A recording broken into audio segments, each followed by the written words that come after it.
95 Honda Accord came in for needing a compressor. Mind you, I didn't diagnose this car. Mind you, I didn't diagnose it. I mean, I'm just taking the guy's word for it. Hey, I need a compressor. I thought, you know what? Let me make sure the compressor's shot. And this shit scared the fuck out of me. Let me show you exactly what it's doing. So the fans are automatically working, so I know that the pressure switch is active. It's got Freon in it, and I'm just going through some basic preliminary steps of diagnosing to make sure there's some compressor activation. And this is what. So I'm out there looking around for a leak. You know, looking for the compressor to activate, and it's working. So I'm up there filling the lines, making sure the lines is cold or getting cool. And I'm like, well, the lines are still warm. There's pressure in there. It's got air in it. And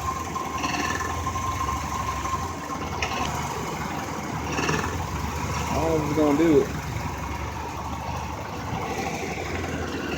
It was sounding off a little while ago. Let me raise the pressure up.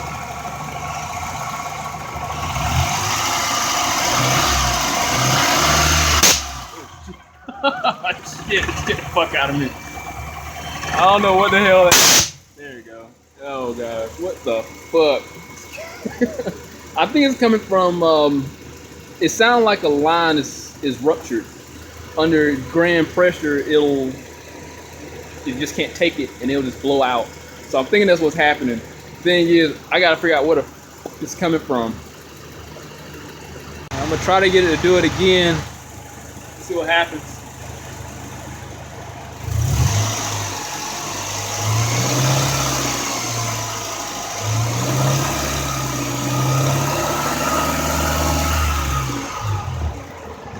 Yeah, I'm just gonna shut it down from there. That's crazy. Let's compressor off.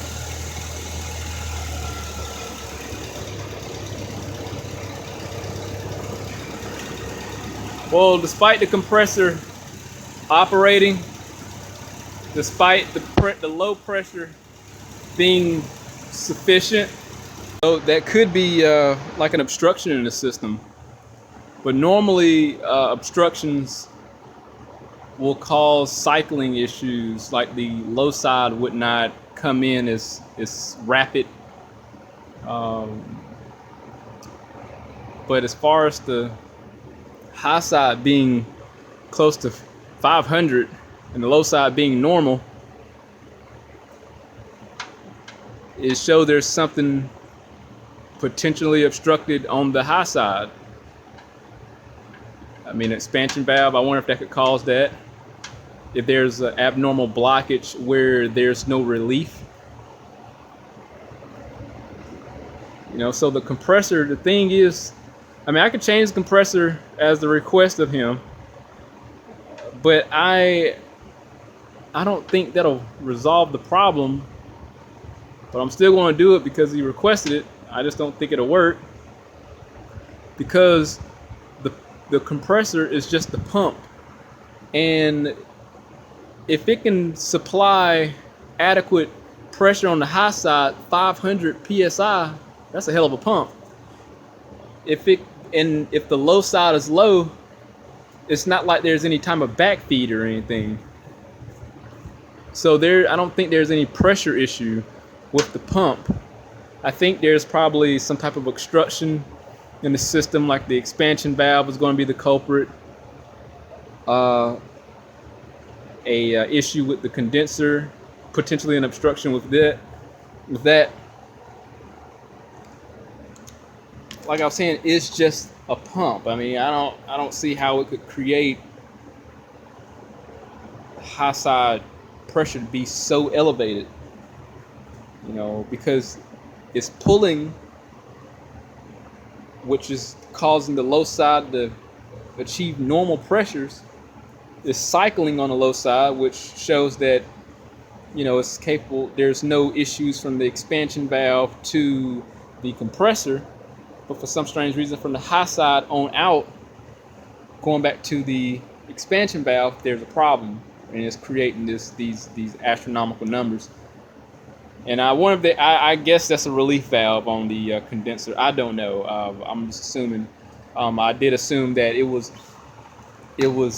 uh, maybe a seal that reached its potential and just gave out. You know? I mean, unless I don't see how unless there's a scroll valve, I think, or pressure relief valve. I think that's what it's called.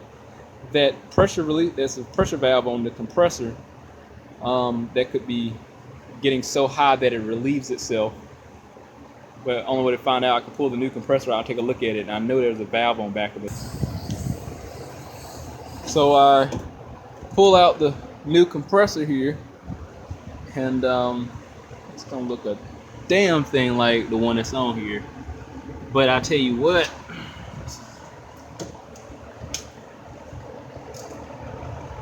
this is what I found out. The pressure relief valve on the bottom of the compressor. If you look, let me see if I can get over.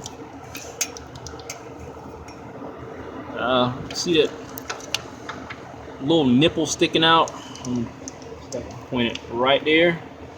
Well, below that, you can look on the fan and see that there's some liquid substance down there, and then that liquid is going to be Freon.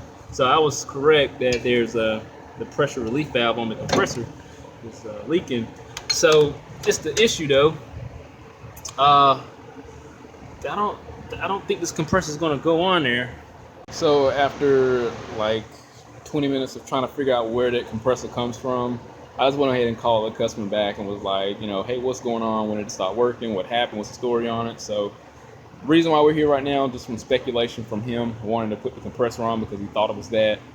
Now, what I know, when the system does this number, when the pressure is super high, the low side is normal, there's a clog in the system. So he said, just do what you gotta do. We're not going to put the compressor on, so that's going back. I'm going to start pulling high side lines off.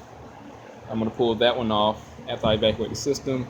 Pull that pressure line off the compressor, and another. I'm probably going to go closer, as close as I can. Maybe have to get about a bump or whatever to get the other side off, or wherever I can access. So I just really need to start checking for blockages. And it's a possibility that this system may have had stop leak in there and it dried out, and who knows. But I think, well, I'm going to say what I know. There's a blockage. What I think, if I had to roll some dice, that thingy, that heater exchange thingy, that's bad, I think. I'm just rolling my dice here, but I just know there's a blockage, but that's what I'm going to assume.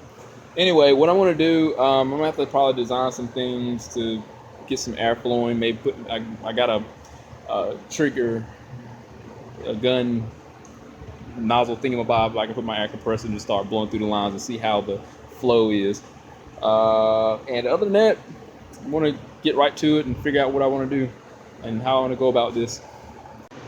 So while we slowly making progress, I got the high pressure line. If I figure out what the hell I did with it, shit, what did I do with it? What did I do with it? Oh, it was on my fan. So I got this disconnected. I'm gonna put all new seals on there when we get done with it. I'm gonna blow through this. I'm gonna take the dryer out. These lines were on there pretty tough, and I had to finagle my way. Oh shit! I'm dropping cameras and everything. So these lines were on there pretty tough, and I had to wind up working my way slowly to get these removed. Other than that, oh boy, let's see here. We got the battery tray gone. Batteries out, of course. This is what we're going after. So it could be the dryer, who knows? Don't know, might be the receiver dryer stopped up, but we're gonna find out. I'm gonna pull that out, get the other lines removed, that other line, the high pressure line. and more than likely I'm gonna have to move this cold air intake to get back there to get that line going to the evaporator out so I can blow through that. So slowly making progress, and once I get everything out that I need to, I'm gonna start blowing the car. So yeah, let's make this happen in 1 second. So I made it back. I got the dryer check. That's okay. The condenser check. That's okay. No obstructions there. The only potential obstruction is where I get back feed is from the high pressure and low pressure, which has to run into a expansion valve. I have one here. Once I get it open, this is a new one. It doesn't belong to this car, but it's the same principles.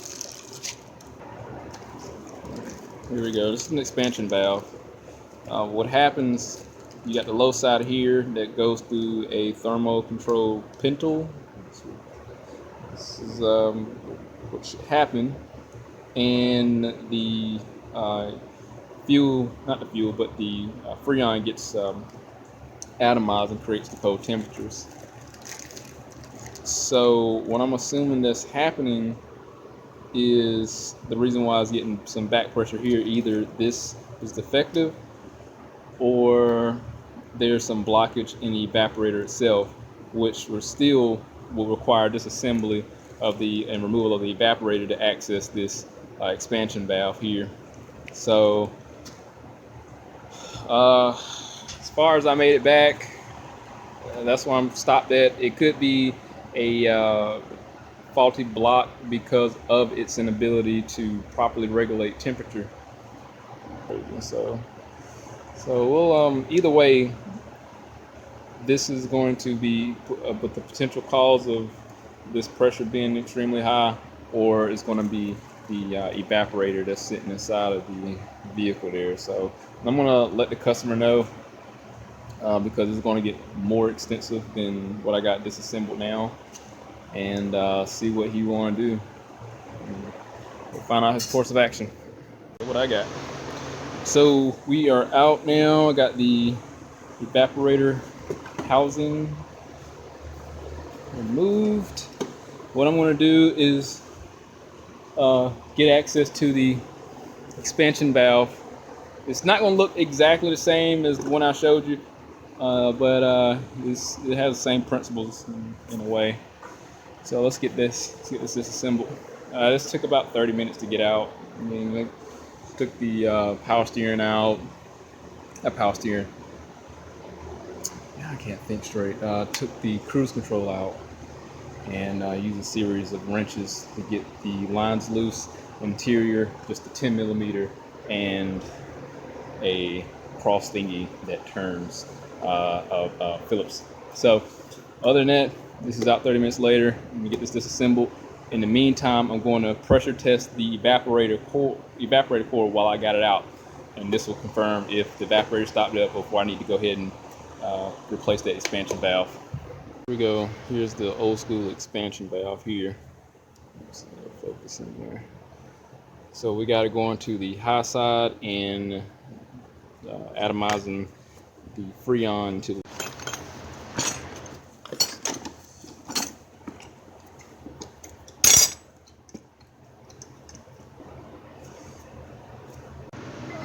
So how did I wind up here at the PCM? So after replacing the expansion valve, there was some issues with cycling. So I checked the pressure switch, checked out. For some strange reason, I'm not getting a signal for the AC to activate, but the fans are coming on. So my thing is like, there has to be a signaling issue, and the signal comes directly from the PCM going to the relay. So what's going to happen is I tried a few different things right now, which is the unconventional way, but I'm about to speed this process up really quick as far as finding a wire. Even though I found a wiring diagram, it said it was on the A15.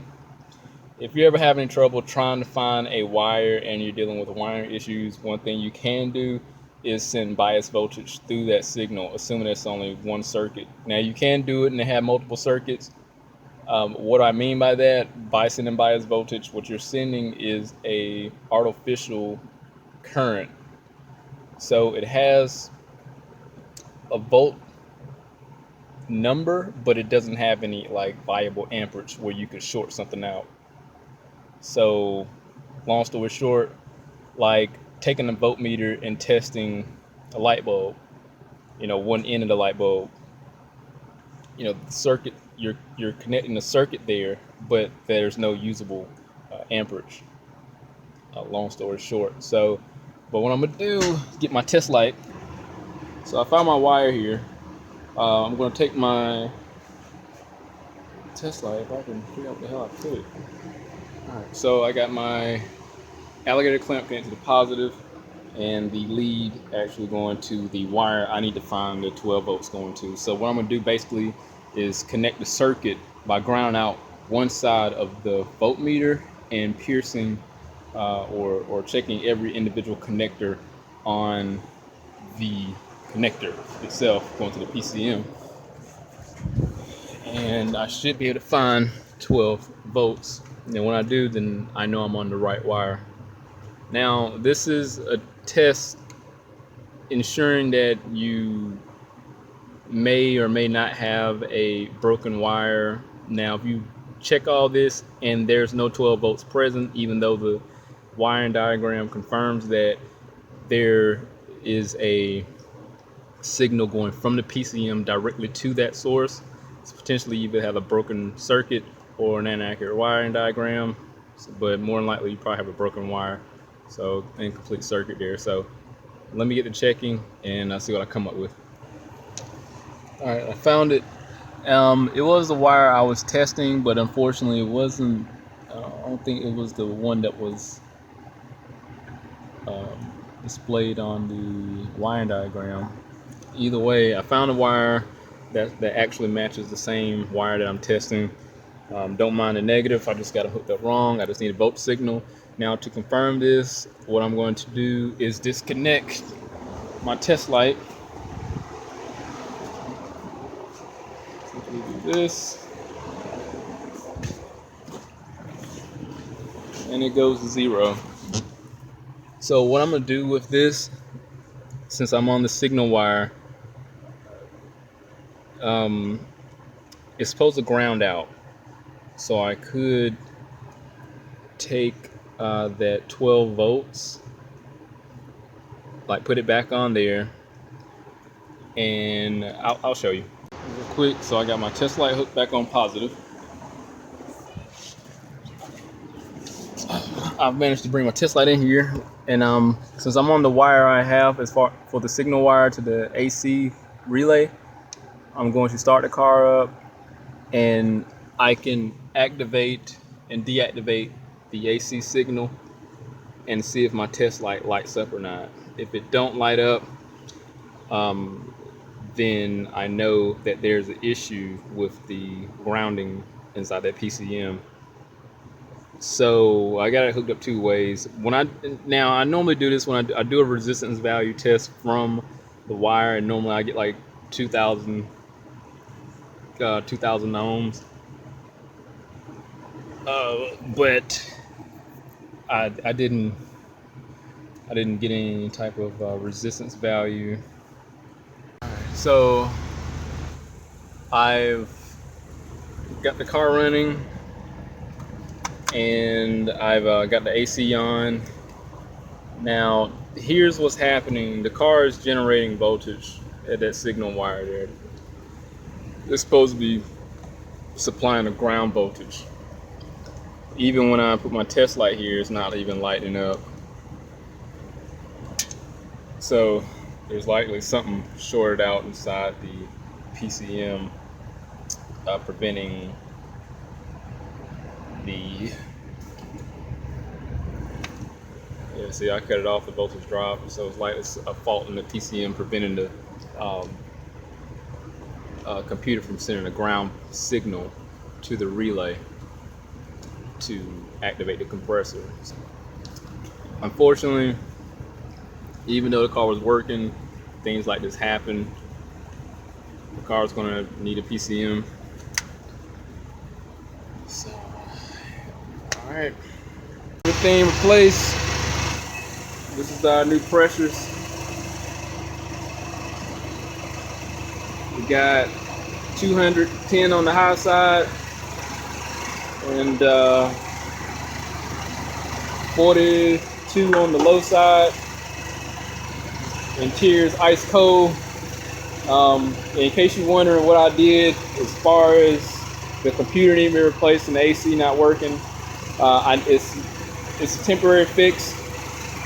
I just jumped off the signal from the fan control relay for the condenser and just jumped that because it uses ground signal also. But the only thing is when the fans come on, the AC might pop on, but we know it needs the computer, so it's not a big deal. Let me show you the temperatures. All right, here we are in the interior. That's what we got temperature wise, 52, 55. I can tell you it's below 50. It's around 40ish. I can tell you that, the feel of it. Thing is, plastic is going to retain heat or cold temperatures that well. Hence, that's why they'll use it on extreme temperatures such as the cooling system. I don't know if you noticed the oh shit. Oh, I don't know if you noticed the fans were replaced. Those the fans wouldn't have that main fan wouldn't have contributed to the high side being as high as it was due to the fact the ambient air temperature is not that hot. The car wasn't even running that long to create those extreme temperatures. Generally, overfilled freon will cause the compressor not to engage. It will struggle to engage, but the pressures would not be as high. It would not reach 500. I mean, that is freaking out of this world. So the main fan, the condenser fan, will be able to keep the temperatures normal, but that's not what regulates the pressure so much. You know, the expansion valve still regulates that flow of fluid, but it shouldn't obstruct it to the point where it would create that much. And that's why, you know, when we tested everything, it pointed out the expansion valve was the culprit. But again, those fans are not going to cause that, so that just needs to be replaced, and it aided in keeping the pressures down. But again, even when a single fan is operating, I mean, it has to be freaking 150 degrees outside. Now, if it was air in the system, it still would operate it normally. However, you wouldn't experience any cooling, so it couldn't have been air in the system. Let's see. I don't think there's anything else. Just the thing is, anything that's stopped up like an orifice tube or expansion valve will cause, like with the symptoms that you saw, extremely high pressure. With the stopped up orifice, I don't know if you've seen had like a little pencil, little pin looking size strainer. Those stop up, it'll cause the pressure to rise very slow, but the compressor will still cycle as normal. So, but this don't have that system. I digress. But the car's fixed. It was abnormal to sit there and hear something so foreign. I've never heard something like that happen. I will admit, the first time it happened, it scared the pure shit out of me. I thought I was hit. But was able to diagnose it, repair it. This is a firm fix.